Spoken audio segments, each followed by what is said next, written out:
Farm Show on 100.5 and 790 News Radio WSGW and online WSGW.com.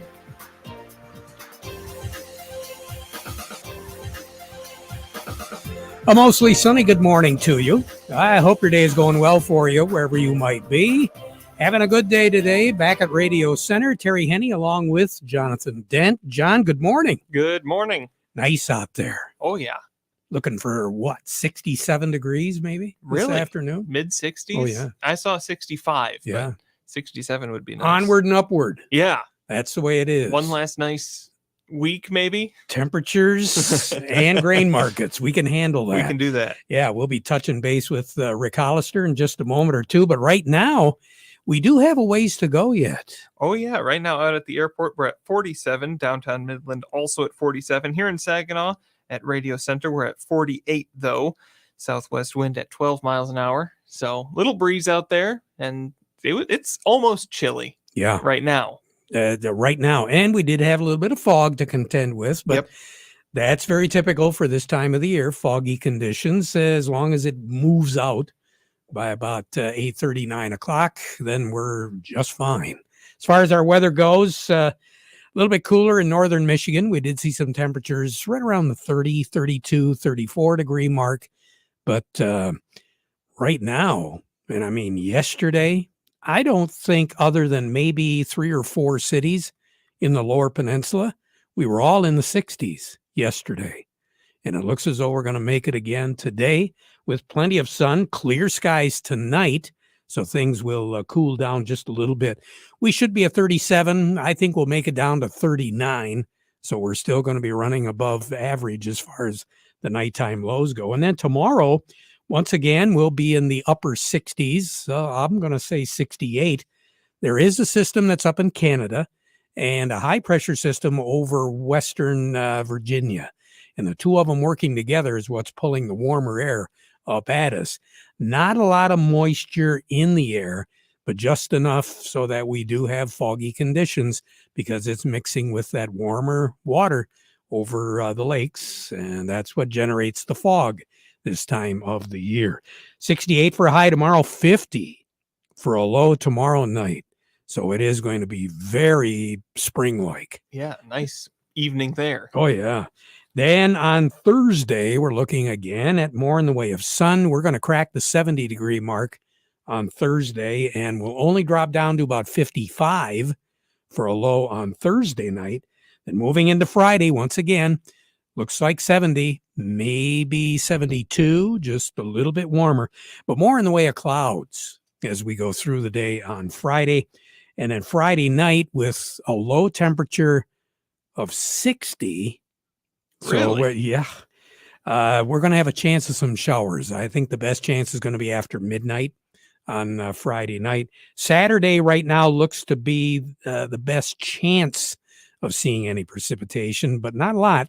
It's going to be more scattered and very spotty. 70 degrees for a high. Looks like right around 56 for a low on Saturday night. Then on Sunday, we're going to start off with a chance of some showers early, middle 60s, 65, 66, 67 right there. But partly cloudy skies as we go through the day on Sunday. Then Sunday night late, there's going to be a chance once again of seeing an isolated shower around. Temperature 47, 46. Then as we move into the work week next week, mostly sunny skies to start off the work week with 62 for a high. Now, long range to take us through the middle of November. We've been talking about this. We're looking at our temperatures to trend at or above average for this time of the year. I know there are some forecasts out there for slightly below, but I can't really see that happening. Precipitation values, we're seeing some projections of above average, but I don't think that's going to be the case. I think we're going to be average, if not actually a little bit below normal. So precipitation-wise, getting on the land, it's good that we're not getting a lot of rain right now because we have no evaporative loss. I mean, if it's wet, it usually stays wet.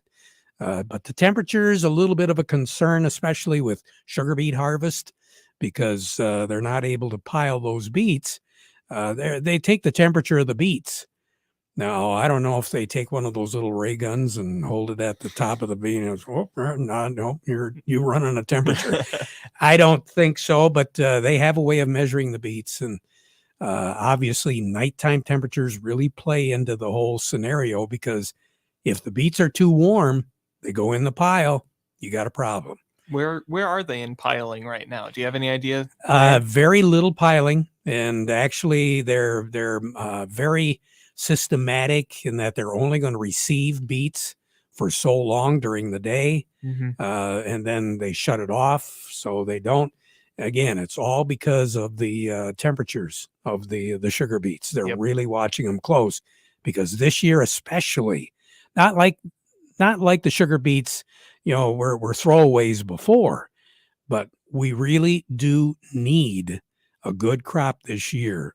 We need sugar, and we haven't gotten it. So we're looking very closely at the sugar content of the beets this year and making sure that every beet that we get in, it's processed and we get the proper extraction, so that we do have a good crop, because there's a demand out there for it.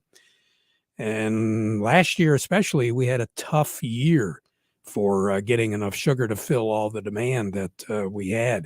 And couple that with other parts of the country, in particular the Mindak area, where that crop, John, wasn't nearly as good as what it has been in the past. So there's a lot more pressure on us here in Michigan to produce a efficient harvest to get as much sugar as what we can. Starting off the month of November, where are we? Well, 53 is our average high, 37 is our average low. By the end of the month, average high is 40, and the average low is 27. So a little bit of a move downward. And then, of course, December gets colder yet. Yep. Incidentally, how close did we get as far as precipitation for the month of October? Average, what's normal, is just under 3 inches of rain in October, 2.91. Out at the airport, we finished up at 2.13. Yeah, and I noticed that last week when we were going through that we were significantly below our average. Now, we do have parts of the Great Lakes Bay area, but especially over in Michigan's Thumb, where we did see some areas that did pick up a lot more, but they were extremely isolated. And as you and I know, and a lot of folks know, that it was very spotty as far as the shower activity goes over September and October. And there were some areas that didn't get much of anything. As far as average snow goes for the month of November, well, about 3 inches is what's average in November. The most snow on this date was set back in 1912. We had just a little bit better than 2.5 inches on November the 1st. But we move a couple more days. It was 1966, 2 days in a row. We had over a foot of snow. Oh, my goodness. Back then, for those of you that remember that.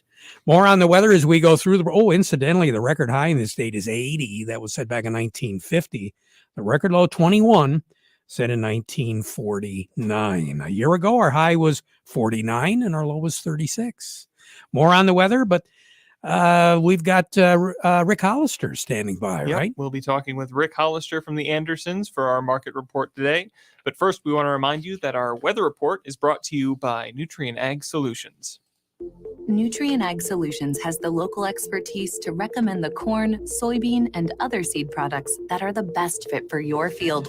Plus, unparalleled agronomic support with products and services to unlock yield potential and improve crop performance from planting to harvest. Ask about our financing options to help you get more from every acre and lead the field. Visit your local Nutrien Ag Solutions branch or go to nutrienagsolutions.com. They say there's a secret to growing a great crop. At Nutrien Ag Solutions, they beg to differ. It all starts with a strong foundation, and when it comes to fertilizer, there's no question that Titan XE drives dry fertilizer performance. They've been unlocking the potential in every prill of dry fertilizer with biocatalyst technology for over a decade. Visit lpi.ag/Titan or contact your Nutrien Ag Solutions crop consultant to drive your crop's potential today. Farm Service brought to you today by the folks at Weiss Equipment. Have you ever wondered why they call the farm all? Well, it got its name because of all the jobs that it can do. Baling, mixing feed, furrowing, irrigating, harrowing, hoisting, leading parades of all things, excavating, digging, emergency towing, seeding, clearing, chopping, just to name a few. Case IH Farm All tractors range from 35 to 140 horsepower, and Weiss Equipment in Frankenmuth knows that getting the job done starts by choosing the right Farm All tractor, and they've got them on display. They carry a wide range of Case IH Compact Farm All Series tractors, so you're going to find the right fit for your operation. From the value-packed Compact Farm All A Series to the Deluxe Compact Farm All C and C Series with cabs. So let's make it real simple. The tractor does it all. So no matter what you're doing, Can Do comes in red, and it's called Farm All. Learn more by stopping by Weiss Equipment in Frankenmuth, doing it right longer. On the line with us, Rick Hollister from the Andersons. You know, Rick, you got a tough act to follow from yesterday. Yeah, actually, soybeans doing pretty well today. It seemed like there's a lot of intercommodity spread trade going on here, Terry. The last couple of days, soybeans didn't follow the wheat and the corn yesterday. The feed grains rallied on the more news out of Ukraine-Russia conflict that Russia's going to pull back from the shipping agreement that they had supposedly to allow grain to move through the Black Sea. We're not sure still what that means. But we had a strong day yesterday. Beans didn't follow. Today we're coming back the other way. Soybeans are up 18 or 20, and wheat's traded both sides. It was down 5. It was up 3. At the moment, we're back down 3 there, and corn's just up a penny. With beans seeming pretty comfortable hanging in there, being up 20 cents. We have kind of moved through harvest in the U.S. on the beans, or getting on the backside of it, and so it seems like we've taken the selling pressure away from the beans. There's not a lot of major news to drive beans higher here, but on the charts, they've done really well, and it continues to lighten up the selling pressure when technically it looks like they're on a bit of a breakout on the upside. So you have fewer sellers on the speculative side every day, which helps them rally. And we're actually getting a few more beans, a little more interest to move beans down through the Mississippi River with the low water stages there. So basis is a little stronger, so that takes the selling pressure off from the futures there too. But not much to talk about in corn and wheat today, but the beans taking sort of the center stage. I saw the crop progress here for Michigan, Rick, and it looks like almost 80% of the soys have been harvested. Yeah, I think that's behind. I think driving halfway across the lower peninsula yesterday morning, for what I could see in the fog and the drizzle, but I think we're well beyond that 77 or 80% done on beans here in Michigan, but their numbers usually do lag a little bit too. So I would put it more in that 85 to 90% done from the elevators that we have, at least. So, and corn harvest seems to be moving right along, because I'm gathering that the moisture is corresponding here rather nicely. Yeah, the corn seems to have matured extremely well. Only in the areas where they lacked so much rain in July, in Gratiot County, and then some areas out in the thumb. But most of the state, the corn progressed and is yielding average or better, and the quality is super high this year. We're heavy test weight, well matured corn. Once it went to black layer, it's drying down fast, and it's nice thick skin, big kernel, good looking corn this year from what we've seen, Terry. But we think the progress looks a little high on the corn.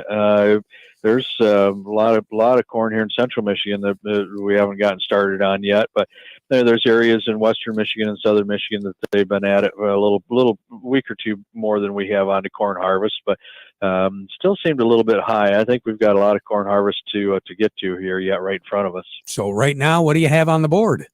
Yeah, over here at Hemlock, right now we have corn at 638. That's for November delivery here. January 663 and July at 661. So soybeans at 1377. January delivery at 1402. So there's that 14 in front of that bean price again. Wheat for cash or DP pricing is at 808 on the red wheat. New crop for next summer at 849. Old crop white wheat at 813. New crop for next summer for July or August delivery on white wheat at 904. And it looks like the wheat just bumped to the positive within the past couple of minutes here. Just really jogging back and forth either side of unchanged today. Yes. Have a great day, Rick. Thank you. All right, Terry, you as well. Thanks. All righty. Over to Oppenheimer we go now with Doug Klein. The market report brought to you by Hilleshog. You know, when it comes to being sweet, Hilleshog's got you covered. They're leading in high sugar content for Michigan sugar beet growers. Hilleshog exceeds Michigan sugar seed approval criteria and leaves nothing unmet. Unlike some companies promising high yield but lack other key traits, Hilleshog brings a balance for Michigan's tough conditions and will always pack a load of sugar in every beet. Hilleshog, the heartbeat of sweets. Doug Klein, ready for action, John? Let's see. Doug, good morning. Good morning. I think he's ready for action. I think he's ready. Well, you'll be glad to know that individual income tax collections are up 29% for 2021. I'm so glad to know that. Wow. $1 trillion above 2020. Well, that leaves how many trillion left Yeah. before we cover the budget deficit? Yeah. here? Wait till 2022 and you'll see those numbers because it's not going to get much better. Wow. And also on the bright side, opium production is up by 32% in Afghanistan since we got out of there. So that's really booming. Things are looking up. Wow. Someone's exports are up. Yeah. I guess you could call it high, couldn't you? Yeah. So one of the Putin loyalists asked or called for Putin to stop the war, and he ended up getting smacked around, and he's in a coma right now in Russia. So probably a good idea not to say things like that. Well, it's either being dangerous there or in the tunnel down at U of M Stadium. You know, exactly. One so or the you other. never know. You better just keep your eyes open. No kidding. Eyes in the back of your head, so to speak. But oh my! So here's your numbers: December corn 695 up 3.5. The September of 23 corn 643 up 3.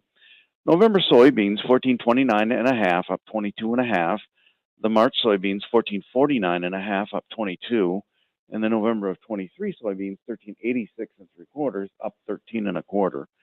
December wheat is 884 up 1.75, and the July of 23 wheat 905 up 1.25. Crude oil 88.35 up $1.82. The heating oil is 367.27. That's down 1/10 of a penny. Gasoline 258.69 up 6 cents. Still kind of sort of puts us, 320, but not there yet. Natural gas at 619.75. That's down 41 cents, 6%. Currencies: Canadian dollar, U.S. dollar buys 136.42 at the border. That's up 20 ticks. The dollar buys 148.15 yen, down 56 ticks. The euro is at 98.73. That's down 10 ticks. The dollar's at 111.62. That's up 9 ticks. Gold's at 1646.60, up $5.90. Silver's the big mover, 1963, up 51.5 cents. Platinum's at 951. That's up $21. You take care. Have a good one, Doug. All right, you too. Doug Klein over at Oppenheimer. Coming up, Jerry Samolsky and Chuck Lipstrew with the Michigan Agribusiness Association. Both right after this. At Beta Seed, we deliver the nation's premier sugar beet seed every spring and superior performance every fall. But neither represent our most important delivery. That honor is reserved for a delivery that knows no season. Confidence. Confidence delivered by a team of breeding professionals identifying the best traits tailored to your market. It's the industry's leading feedback loop that's led by your Beta Seed rep. From grower to rep to breeder and back again. Only Beta Seed can deliver all that. Beta Seed, breeding confidence. It's time to make sure your crops have access to nitrogen when and where they need it. Let Envita, a nitrogen-fixing biological, be the game changer in your operation and take your ROI to the next level. Backed with proven results, with average 8-bushel yield advantage in corn, Envita fills the nitrogen gap and puts more money in your pocket. As the one source for your seed and biological needs, contact Legend Seeds today at 800-678-3346 or visit legendseeds.net to put Legend to work on your acres. Farm Service brought to you by Quality Roasting of Reese, offering competitive, consistent prices for your soybeans. Give them a call for a quote today. We say good morning to Jerry Samolsky over at Bay Landscaping and Garden Center in Essexville. John, you got your lawn mulched okay? It's getting there, yeah. Okay, good. Jerry, we're doing good. Okay, well, I'm glad you are, because some people aren't, Terry. Right now, if you're going to have grubs, you're going to start seeing them now, and maybe you'll start seeing them in the spring. But if they're bad enough, they're really showing up right now. We've had 4 or 5 calls from people. So the best way to check and see if it's grubs is if you can dig down where you see some brown grass, or for that matter, you can almost lift the dead grass up like a carpet, and you'll see them laying there. But if you see some dead patch, you dig a little bit, and you'll see them right away. You won't have to look very long or far, and they need to be treated with a Dilox, not the season-long grub control, but you need to treat them with a Dilox to put them at bay. And if you treated with Dilox in the summer and you didn't get success, you probably didn't water it in. That's why you've got them now. But we've seen them now in 4 or 5 different lawns in the last, early already this week, and they're there. All right. So be on the lookout for those little, how about we call them ground shrimp, Terry, instead of grubs? They look like little shrimps with no tail. Yeah, no kidding. Jerry, take care. Thank you. All right. All right. Talk to you again. Jerry Samolsky over at the Michigan Agribusiness Association now. Chuck Lipstrew. Chuck, we're the days are counting down here for the end of the year. You got to be thinking about some things, right? Well, we try to always be thinking about things out here, Terry, but you're right. It's November. It is a bit of a shock to the system. So we're headed into winter meeting season. We're getting ready to offer some virtual RUP applicator credits here in mid-December, and then our winter conference in January 10th and 11th at the Lansing Center. So fast and furious work on that. We're also working with all of our partner associations in other states and nationally to raise the alarm about a potential rail strike. We thought this was dealt with a few weeks ago, but with action from 2 of the major rail unions, I encourage folks to keep a close eye on the rail situation nationally. If we were to end up in a rail strike situation, especially over the holidays, that would be devastating. And not just for agriculture, but for the whole economy. So we're working with our partners in Lansing and all the way to DC on the rail issue. And obviously, keeping a close eye on the outcome of next week's election. And of course, as you know, we're prepared to work with any and everybody in Lansing to advance agriculture. So it's a very exciting time around here. No shortage of stuff to do. And again, for more information on those meetings coming up in December, we'll touch base again and talk a little bit more about those. All right, Chuck? Sure thing. Thank you, sir. You betcha. Chuck Lipstrew with the Michigan Agribusiness Association. Well, John, what do you say we check on New York right now? Let's do it. We're joined now by David Anderson from Baird & Company. David, good morning. Hey, good morning, Jonathan and Terry. How are you? Doing great. What's going on? Well, the market's taking a little bit of a breather before tomorrow's Federal Reserve meeting, which will indicate what's going to happen to interest rates. We have the Dow Jones Industrial Average down 179 points, 32,552, volume of 367 million shares. Have the NASDAQ down 80 points at 10,912, volume of 386 million shares. The S&P is down 19 points at 3852. Locally, we've got Deere down 648 at 389.34. Caterpillar up 96 cents at 217.41. CMS Energy up 39 cents at 57.44. Dow up 28 cents at 47.02. DuPont ahead $1.20 at 58.40. Corteva ahead $1.39 at 66.72. Huntington Bank up 11 cents at 15.29. Independent Bank up a penny at 23.14. GM down 23 cents at 39.02. Ford down 8 cents at 13.28. Mosaic ahead a penny at 53.76. And AT&T is up a dime at 18.33. David Anderson, thank you so much. We'll be right back. Whether your family farm has been passed down through generations or you're just starting out, knowledge and partnership fuel constant growth along the way. As the legacy of your farm strengthens, shared values and a never-ending commitment remain. ACH Seeds is proud to work with you to sustain your continued growth. This partnership, driven by a shared passion that never stops growing, is refined over time and cultivated in common ground. The beauty of a family farm is that everyone pitches in to get things done. There is nothing like the smell of a sugar beet field during harvest or a meal served off the tailgate of a pickup. This is Jeff Karst, your ACH Seeds representative, with a friendly reminder to keep safety a top priority this harvest season. Please encourage your crews to be cautious with fieldwork and drive safely as they deliver this crop. You've built an impressive legacy, one that is certainly worth protecting. Thank you for your continued business again this year. Crystal Beet Seed, never stop growing. Farm Service has been brought to you today by the folks at Steiner Tractor Parts. New parts for old tractors, just go to steinertractor.com. We now conclude our program with a playing of our national anthem.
From the premier